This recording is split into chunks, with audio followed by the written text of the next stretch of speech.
kazarima.fr.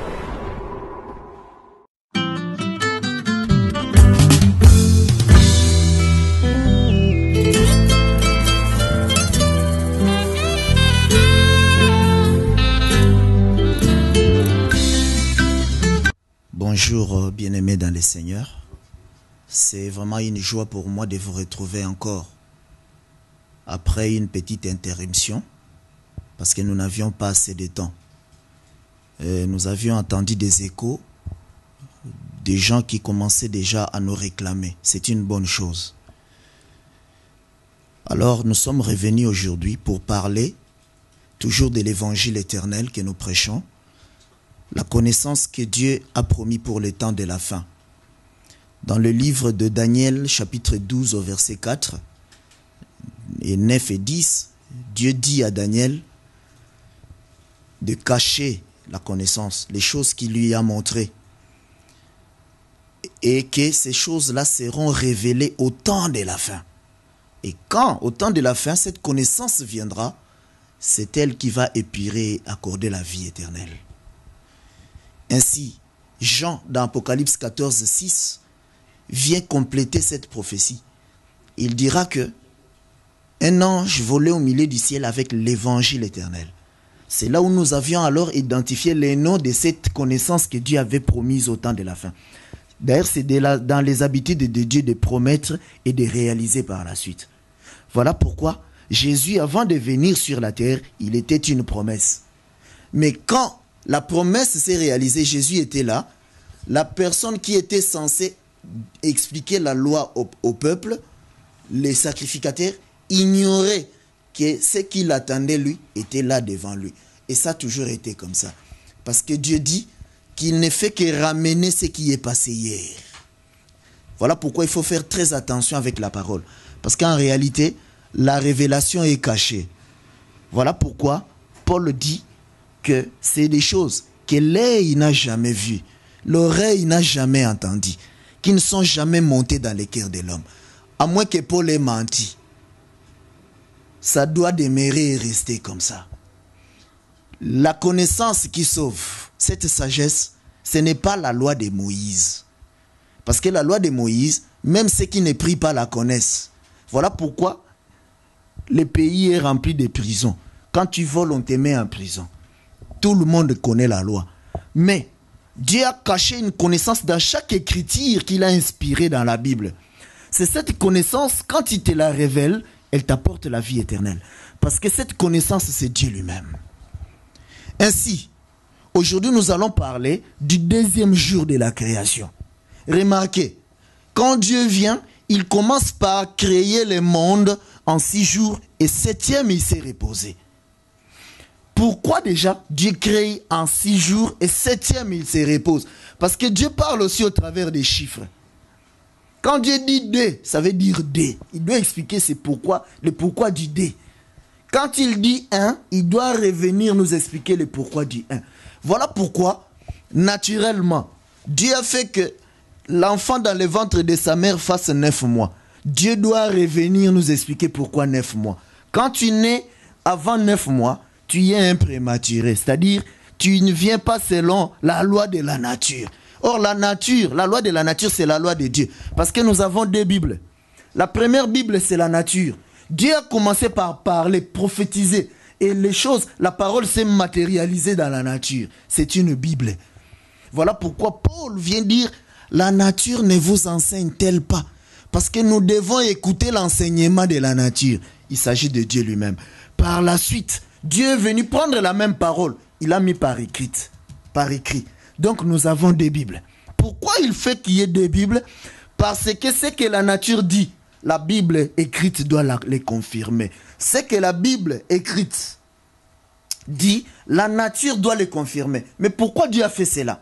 Parce que nous allons lire une écriture pour confirmer cela. Deutéronome chapitre 19 au verset 15, la Bible dit ceci. Un seul témoin ne suffira pas contre un homme pour constater un crime ou un péché, quel qu'il soit.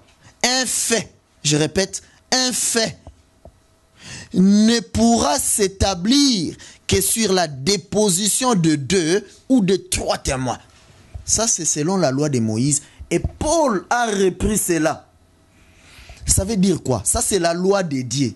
Pour comprendre Dieu, il faut savoir déjà comment il parle.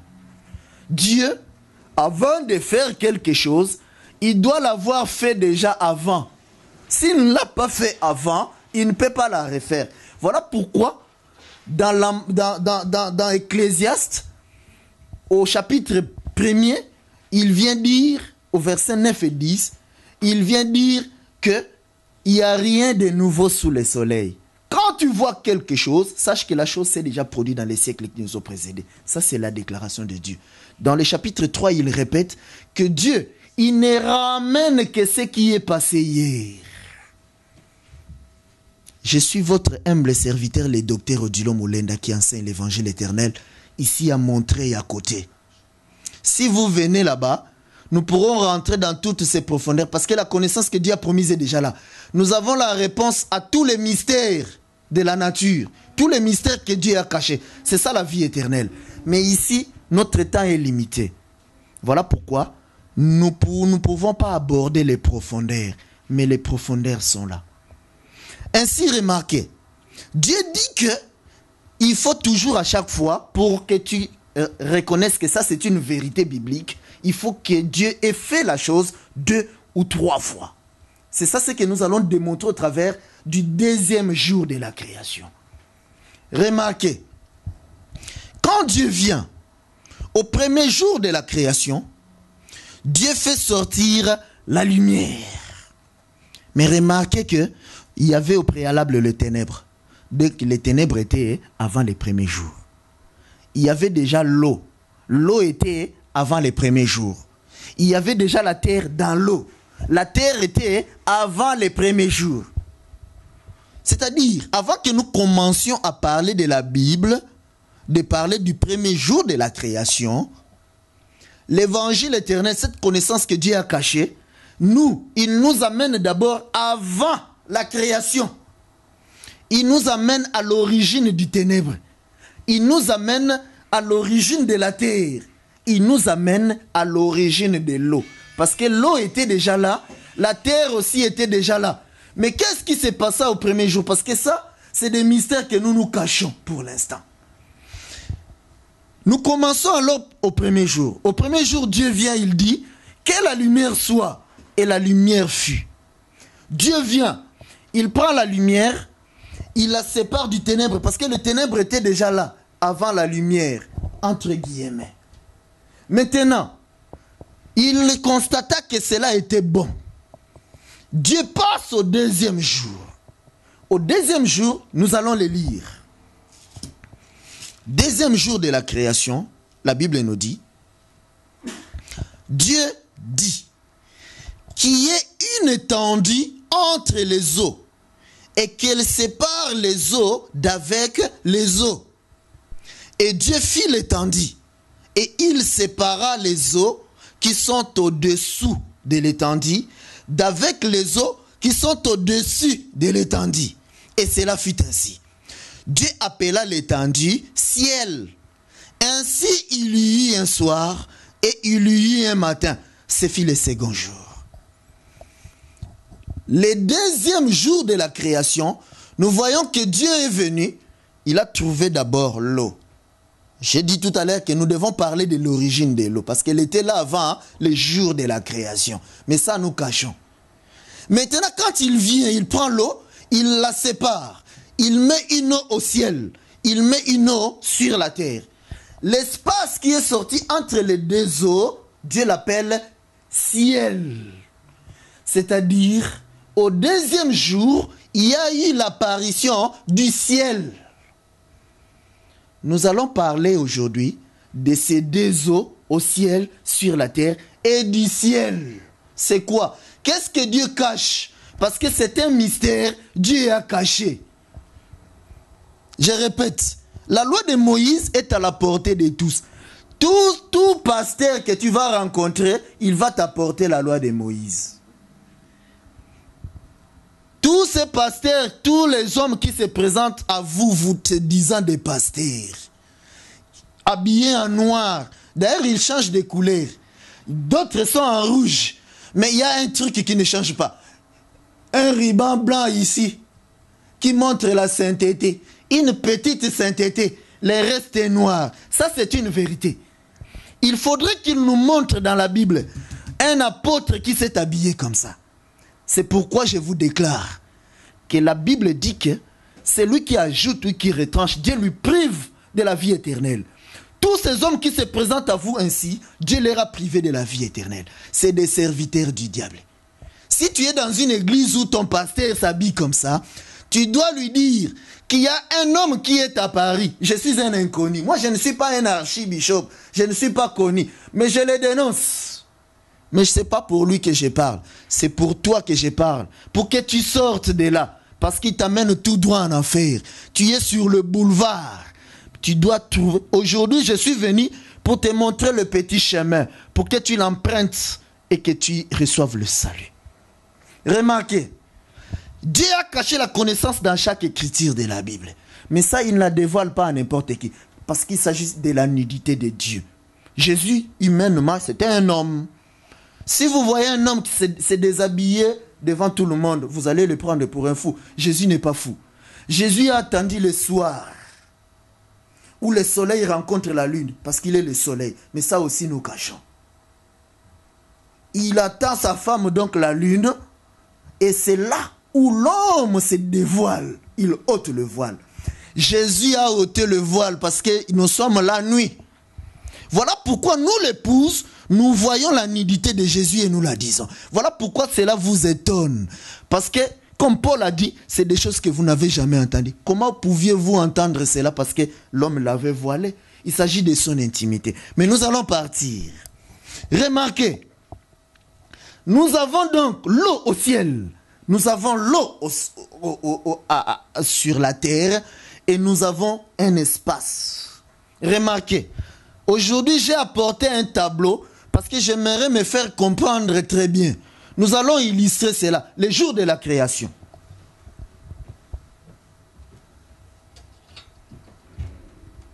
Remarquez, il y a 7 jours de la création. Mais les 7 jours de la création sont disposés comme suit. Il y a le premier jour de la création. Le premier jour. L'écritoire nous fait défaillance. Il y a le premier jour de la création. Il y a le deuxième jour de la création. Le troisième jour de la création. Ici, nous voyons la lumière. Nous voyons l'eau. Et nous voyons la terre. Ceux qui nous suivent comprennent déjà qu'il s'agit du processus de la naissance. Il s'agit aussi de 3 jours que Jésus a fait dans la tombe. Ça, nous pouvons en parler des années et des années. Mais pour l'instant, nous cachons. Remarquez, les 3 jours de la création. De l'autre côté, il y a aussi 3 jours. Parce qu'au premier jour de la création, Dieu a parlé de la lumière. Il a fait apparaître la lumière. Au 4e jour de la création, Dieu vient prendre le premier jour, c'est-à-dire la lumière. Il la met dans des vases. Il met dans un vase appelé soleil, lune et étoile, la lumière. Donc, en réalité, le premier jour de la création, c'est aussi le 4e jour de la création. Dieu vient au 2e jour de la création, où il parle de l'eau et de l'étendue du ciel. Dieu vient maintenant au 5e jour de la création, il prend le ciel, il met les oiseaux. Il prend les eaux, il met le poisson. Parce qu'en réalité, le 2e jour de la création, c'est le 5e jour de la création. Dieu vient au 3e jour de la création, où il y a la terre qui est sortie des eaux. Nous pouvons parler aussi de cette terre qui sort des eaux au 3e jour. Pourquoi 3e jour la terre doit sortir des eaux? Mais ça, pour l'instant, nous cachons. Il prend le 3e jour de la création, il l'amène au 6e. Là-bas, il prend maintenant, il crée les animaux, il met sur la terre. Parce que le 3e jour de la création correspond au 6e jour de la création. Parce qu'en réalité, Dieu a créé les temps en 3 jours. Mais ça, nous cachons. Au milieu, ici, maintenant, il y a le cep, c'est-à-dire le tronc de l'arbre qui est le 7e jour. Voilà pourquoi le 7e jour est différent des 6 autres. La Bible dit qu'il a créé en 6 jours, le 7e, il s'est reposé. Donc, ici, c'est le travail mais et au milieu c'est le repos. Nous pouvons aussi prendre les repos. Pourquoi Dieu se reposa? Et parler du repos, nous pourrions en parler aussi des années et des années. C'est comme nous vous disons, la connaissance est là, l'évangile éternel, la connaissance qui sauve. Toi, contente-toi d'aller à l'église pour qu'on te rappelle, ne vole pas, comme si tu ne sais pas que voler est mauvais. Voler, c'est un mal. Tu le sais déjà, et c'est pas caché. Déjà, quand tu es déjà un enfant, on t'éduque déjà que voler est mal. Mais s'il faut que tu ailles à l'église tous les jours qu'on te rappelle, voler c'est mal, tu es le plus malheureux. Il y a une connaissance que Dieu a cachée. Nous passons notre temps à décortiquer la connaissance, à manger le pain et à manger le miel, parce qu'il s'agit du miel. Nous allons partir.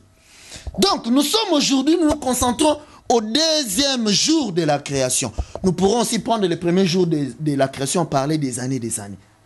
Troisième jour, parler des années. Chaque jour, parler des années et des années. Décortiquer chaque chose. Mais nous nous concentrons aujourd'hui, dans peu de temps que nous avons, au deuxième jour de la création. Maintenant, remarquez. Je vous avais dit que Dieu, dans sa faiblesse, il ne fait que se répéter. Parce qu'il est écrit que Dieu, Jésus est le même hier, aujourd'hui et éternellement. Les gens répètent cela comme un slogan, mais ils ne comprennent pas ces choses. Jésus ne change pas. C'est-à-dire la parole de Dieu n'est jamais démodée. Pour que vous disiez, bon, là c'était l'autre époque. Non, dans la parole de Dieu, c'est une seule époque. Nous pourrons aussi en parler. Mais maintenant, remarquez, ça veut dire que comme il est le même, ce qu'il a fait au deuxième jour, il doit le refaire. Comme il est écrit dans Ecclésiaste, qu'il ramène toujours ce qui est passé hier. Donc, pour comprendre le deuxième jour de la création, c'est simple, il faut que nous allions voir là où Dieu a répété le deuxième jour de la création. Parce que c'est dans ses habitudes. C'est-à-dire dans une autre génération, Dieu a repris le deuxième jour de la création. C'est ce que nous allons voir. Mais remarquez une chose. Nous avions dit qu'il s'agit de l'eau au ciel, il s'agit de l'eau sur la terre et de l'étendue qu'il a appelée ciel. Donc, il y a un vide entre deux eaux. Voilà le deuxième jour de la création. Alors, la Bible nous dit ceci. Nous allons lire cette écriture-là.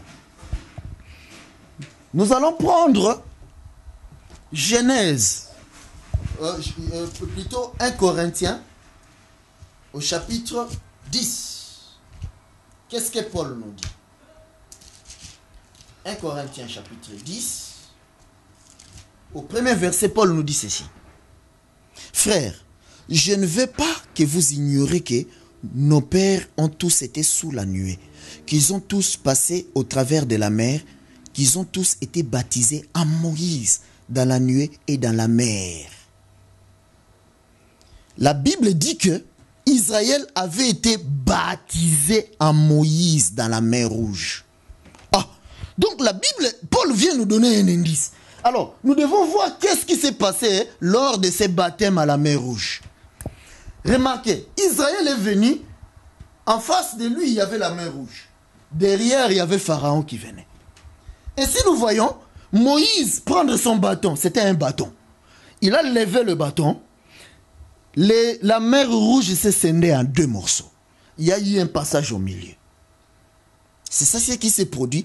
Et Israël a traversé à pied sec la mer Rouge pour partir là-bas. Maintenant, Paul nous dit que c'était un baptême. C'est-à-dire qu'ils sont rentrés dans l'eau pour traverser. Mais remarquez une chose. La mer Rouge s'est divisée en deux morceaux et un passage est sorti au milieu. C'est exactement ce qui s'est produit au deuxième jour. Au deuxième jour, Dieu est venu trouver l'eau. Il a partagé l'eau. Il a mis un morceau de l'eau, une partie de l'eau au ciel qui constitue la pluie. Il a laissé une partie d'eau sur la terre et un vide est sorti au milieu. Ce vide-là, il l'a appelé ciel. C'est la même chose que nous retrouvons là-bas. C'est-à-dire, la mer Rouge s'est divisée en deux morceaux. La mer Rouge s'est divisée en deux morceaux. Et ici, il y a eu un vide qui s'est produit. C'est la même configuration qu'au deuxième jour de la création. C'est-à-dire deux eaux et un vide au milieu. Dieu a répété ce qu'il a fait au deuxième jour, mais d'une autre façon. Seulement, il faut que Dieu, l'Esprit de Dieu t'amène pour voir que non. Ici, c'est Dieu qui a repris ce qu'il a fait dans le jardin, au commencement. Ainsi, Paul vient nous dire qu'il s'agit du baptême. Donc, au deuxième jour de la création, nous parle en réalité du baptême. Nous allons comprendre cela. Car la Bible dit que Dieu ne fait que se répéter. C'est ça sa faiblesse. C'est-à-dire, c'est comme un train. Si tu te tiens sur le rail, tu sais que ce train-là, où qu'il aille, il finira par passer sur ce rail-là devant toi. Dieu, il est comme ça. C'est ça sa faiblesse. C'est-à-dire, il ne fait jamais quelque chose de nouveau. Il se répète toujours en chaque génération. Nous allons partir dans une autre génération pour voir cela. La Bible nous dit maintenant dans Pierre que le déluge au temps de Noé, c'était aussi le baptême. Ces gens ont été baptisés aussi en Noé. Mais remarquez, au temps de Noé, Noé avait pris le bois. Il a coupé le bois. Il a fait l'arche. Alors l'arche s'est retrouvée, parce que nous n'avons plus assez de temps, l'arche s'est retrouvée au milieu des eaux, parce que Dieu a ouvert les écluses des cieux. Dieu a ouvert les sources d'eau sur la terre. C'est-à-dire l'arche, ces bois-là, s'est retrouvé entre l'eau au ciel, entre l'eau sur la terre. Donc l'arche s'est retrouvée entre cet écart-là des deux eaux. Ça veut dire que ça démontre la même chose qu'au deuxième jour de la création. Le deuxième jour de la création dont on nous parle du baptême que Dieu est venu nous montrer. Donc nous voyons que le baptême, on peut vous parler du baptême aujourd'hui. Le baptême ne commence pas dans le Nouveau Testament. Non, le baptême commence là-bas. Le christianisme commence par le baptême. Tout chrétien vous dira ça, que nous croyons en Jésus, nous devons nous faire baptiser parce que c'est une recommandation. Mais quand quelqu'un se présente devant vous, c'est normalement prédicateur, mais qui n'est pas baptisé, mais comprenez. Je parle d'Adélard Mouepou au Canada. J'avais dit la dernière fois que il s'est fait docteur de l'évangile éternel, mais il n'a jamais été baptisé. Mais quand il a répondu, vous voyez, il a répondu autre chose. Il a parlé d'autre chose. Il n'a pas touché le baptême. Alors je répète, Adélard Mouepou au Canada, c'est un païen. Il ne croit même pas à l'évangile éternel. Parce que l'évangile éternel, vous voyez, Dieu a répété cela plusieurs fois pour nous démontrer que c'est une vérité. Parce que pour que quelque chose soit reconnu pour vrai, il faut 2 ou 3 témoignages. Nous voyons les témoignages de cela. Nous pouvons aussi prendre le témoignage de l'enfant dans le ventre de sa mère. Il est dans l'eau. Le baptême est capital. L'enfant, pour recevoir la vie, il provient de l'eau. Dieu montrait à cela que pour avoir la vie éternelle, il faut sortir aussi des eaux. Mais Adélard Mouepou, c'est un faux prédicateur. Il ne croit pas à l'évangile. Voilà pourquoi il n'a jamais été baptisé. Moi, c'est ça ce que j'ai dit. Il n'est jamais baptisé. Mais toi qui le considères comme un sacrificateur, alors qu'il est Ouza, il s'est auto-proclamé sacrificateur. Il n'a pas de père. Il vous amène tout droit en enfer. Vous tous qui lui donnez l'oreille pour écouter, il ne vous transmet pas la foi. Il vous amène tout droit en enfer. Voilà pourquoi je parle. Je ne parle pas pour lui. Lui, si c'est un bien-aimé, il se repentira. En lui-même, il sait que j'ai dit la vérité. Je l'ai dit pour lui, qu'il se fasse baptiser pour hériter de la vie éternelle. Au lieu de chercher la gloire, d'être appelé docteur, recueillir la gloire. Son salaire, il l'a sur la terre. Tu dois te repentir et que tu te fasses baptiser. Ne te fais pas aussi baptiser derrière la maison. Hein, parce que tu peux aller chercher tes amis, Philippe et tout ça qui te baptisent. Non. Tu dois vraiment te repentir. Venir nous voir pour que nous puissions te faire baptiser. Pour que tu rentres sur les rails. Les gens avec qui tu y es, j'ai parlé avec eux. Ils le reconnaissent aussi. Oui, lui, il n'est pas baptisé. Mais ce sont ces mêmes gens qui te laisse la chair pour prêcher. C'est une abomination. Parce qu'un frère dans l'évangile éternel ne prêche pas. Ça, c'est la prérogative d'un ministre. Parce que vous n'avez pas de père, voilà pourquoi vous commencez à manifester ce que vous êtes en réalité. Que Dieu vous bénisse. Casarema.fr est là pour votre production, distribution, management, filmage, réalisation de vos clips, concerts, séminaires, baptême, croisade, mariage, un service de professionnels présent uniquement pour vous satisfaire. Casarema est là aussi pour l'autoring de vos DVD, services traiteurs compris, photos, plus location de salles, enregistrement de vos émissions. Tout cela se passe sur Casarema.fr. Casarema, en tout cas, moi, j'aime.